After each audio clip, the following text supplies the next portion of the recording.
All right, guys, welcome to this mini training on supplements that you need to have. This is going to be part of a series of trainings. So we're going to go into one supplement with each training, okay?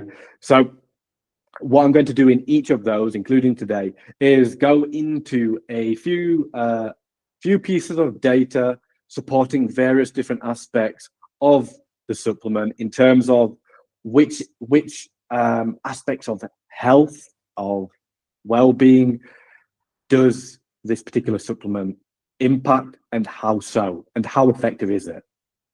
And then that will ultimately, what I want to do is give you the information that you need to make an informed decision on as to whether this is something that you really ought to be considering and potentially taking. In my opinion, the supplements that I'm going to be sharing are supplements that we all need to have. That is my opinion. And I'm going to be sharing the data as to why I believe that is so. And I'm not doing these in any particular order, not in a priority order. I'm just doing them in the order that I've chosen. So first of all, the one that we're starting with today is creatine. So creatine, you may or may not have heard of it already. Back like 20, 30, 40 years ago, it was more well known in the bodybuilding society, bro society, if you like, for building muscle, for energy, for performance on more of a physical, way compared to today, where we're seeing a lot more research come out that's supporting more of the cognitive performance, but also depression, etc. There's a lot of research going on around these areas. But first of all, the first point I'm going to go into here is the fact that creatine is super safe. There's studies that go as high as 20-30 grams per day taking creatine that don't note any side effects. So this is one of the reasons why, one, it's probably studied a lot, but secondly, why it's recommended a lot more now as well, because there's no kind of danger, there's no downside to taking creatine, and there's potentially a lot of upside, as I'm going to go into. So first of all, the study that I want to start with is in a study where the individuals were doing 5 grams, say doing like it's cocaine, where the individuals were taking 5 grams per day for 8 weeks alongside CBT, compared to a group who were taking a placebo of creatine with CBT as well. The group that was actually taking creatine saw reduced depressive symptoms. So the group taking creatine saw a reduction in symptoms compared to the group taking the placebo and doing CBT. So there seems to be there's more research out there on this kind of topic of depression and creatine, but there seems to be a link between creatine and a potential reduction in depression. Although it's not, just to be clear, it's not conclusive, but there does seem to be a reduction in depressive symptoms when creatine is taken, especially alongside other therapies or lifestyle factors that support a reduction in depressive symptoms. There does seem to be an extra support mechanism by taking creatine. And in my experience as well, I personally feel that it does affect my mood in a positive way. I feel personally a lot less, not that I'm a depressed person, but I do feel like I manage stress and perhaps depressive symptoms better in the periods that I've been taking creatine. That's my personal experience. Now, third of all, in another study, doing 5 grams per day again, but for 6 weeks, the individuals participating in this study saw a 31% improvement in memory and a 51% improvement in cognitive processing speed.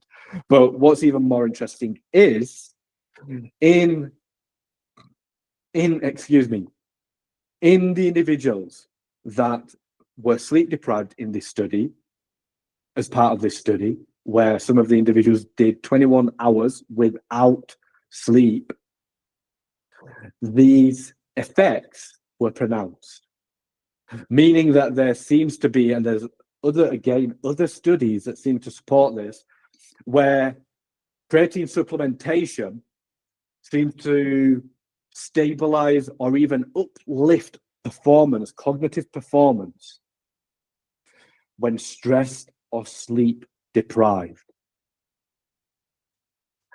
which seems to be, in my opinion, a really great effect that we would hope to get from a supplement if we're a business owner, if we handle a lot of stress, if we've got a lot of lifestyle factors, a lot of pressure that, you know, are not particularly making life all too easy for us. In my opinion, creatine ought to be in your cupboard for this reason alone.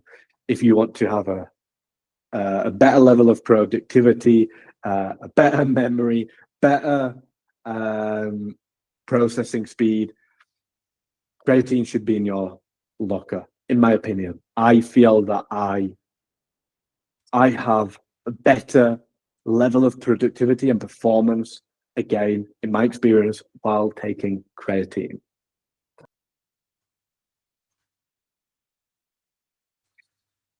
Now, the fourth point I want to go into is another study where, in this 4-week study, the individuals were taking 4 times per day,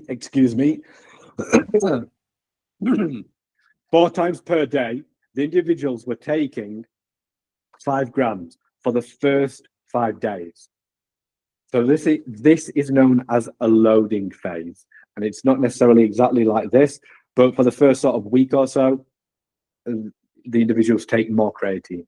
In this particular case, the individuals took for the first 5 days of this 4 weeks, 4 times per day for those first 5 days, 5 grams of creatine. And thereon for the remainder of the 4 weeks, the individuals took 5 grams per day. Okay. And then what was noticed at the end of this study is an improvement in endothelial function by 1.22%.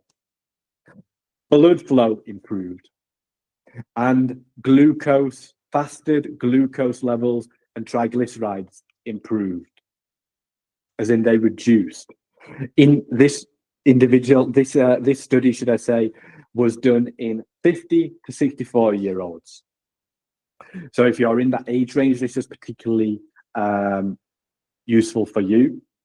Not necessarily to say that it's not useful for anyone else, but this is just the data in the study.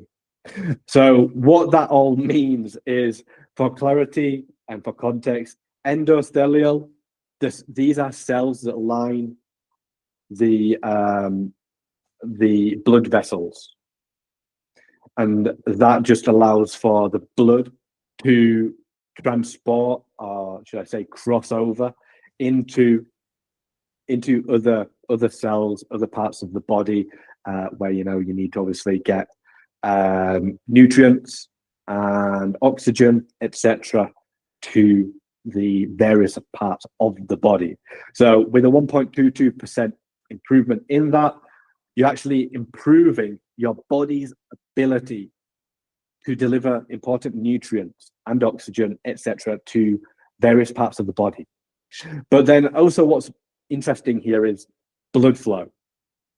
The FDA, what we're talking about here, flow mediated dilation, which is a key metric to a reduction in cardiovascular risk. So that is if you have a better FDA, flow mediated dilation, there's a reduction in your risk of a cardiovascular disease related risk. Obviously something that we'd all like to avoid. And then the last point that I want to touch on is hydration, because there's a common confusion. There's a common confusion that creatine creates a lot of water retention. That is true, but it's intracellular. What that means is intracellular water means that the water is going inside the cells, inside the muscles, which is good. That's actually really, really good. That's something that we want. The puffiness, the bloatedness that we might feel that we get from taking creatine isn't actually from the creatine. If you feel puffy or bloated, it's actually to do with your sodium levels, with your electrolyte levels. So for context, creatine relies on sodium-based transporters for cell entry. So in order for the creatine to get into the muscles, to get into the cells, it relies on sodium or sodium-based transporters in order for it to enter the cells.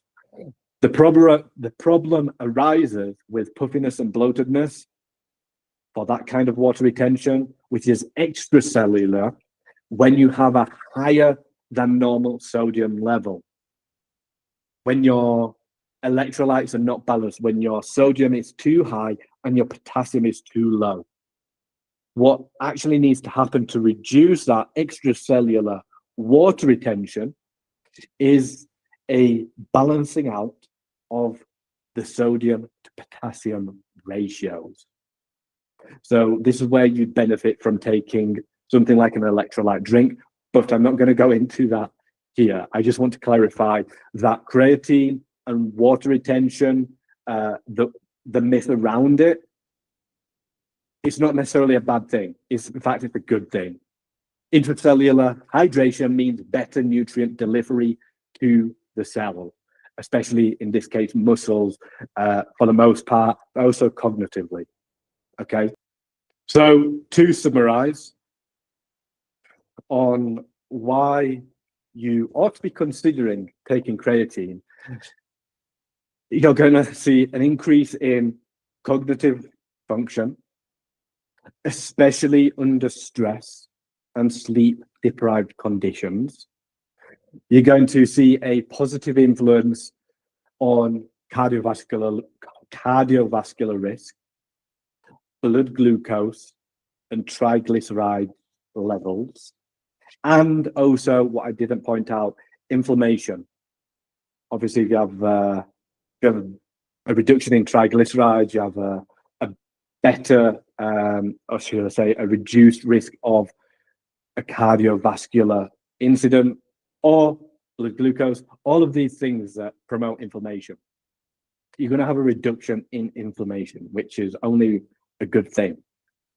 You're going to have a very low risk and lots of upside and potential from taking creatine. As I've just gone through all of kind of the data points, there's no risk with taking creatine and lots of upside. It's extensively studied with more studies being done. It's easy to take. You know, you only need to take 5 grams, 7 grams per day. I would say, in my opinion, that seems about optimal based on a lot of the research.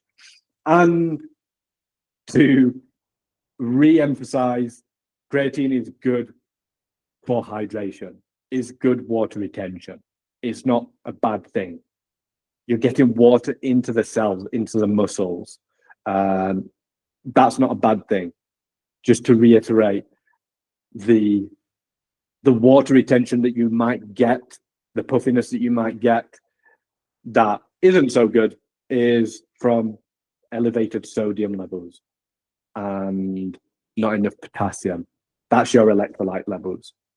That's something that you need to sort out elsewhere as a different problem. But creatine as a whole is good for hydration. All right.